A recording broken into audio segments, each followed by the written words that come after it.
हाफिज इरफान साहब ने पूछा है कि झींगा खाना कैसा है। झींगा खाना जो है वो इमाम हनीफा के नजदीक मकरूह है, जायज नहीं है, लेकिन इमाम मालिक, इमाम शाफी, इमाम अहमद बिन हंबल रहमतुल्लाह अलैह और दीगर उलमा के नजदीक हलाल है, उनके नजदीक हलाल है।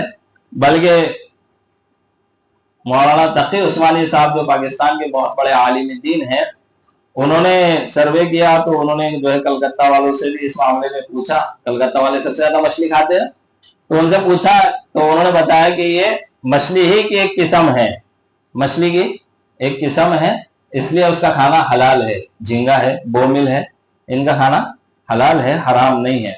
बहुत सारे। इसके अलावा एक और सवाल है, उन्होंने अपना नाम भी भेजा। उन्होंने लिखा है कि गश्त करने के बाद अगर नमाज पढ़ ली जाए, गश्त करने के बाद एक नमाज पढ़ी जाए तो जमात वाले कहते हैं कि 1,00,000 नमाज का सवाब मिलेगा। हालांकि ऐसी कोई हदीस नहीं है। जो आपका नमाज का सवाब है वही मिलेगा। सवाब तय करना अल्लाह उसके रसूल का काम है, हमारा काम नहीं है सवाब का तय करना। तो जो गश्त के अंदर साथी बोलते कि अगर गश्त कर कर एक नमाज पढ़ ली जाए तो 7,00,000 या 1,00,000 नमाजों का सवाब मिलेगा, ऐसी कोई हदीस मौजूद किताबों के अंदर नहीं है। सवाब अलग से मिलेगा वो अलग चीज है, लेकिन ऐसी हदीस नहीं कि 1,00,000 या 7,00,000 नमाजों का सवाब मिलेगा।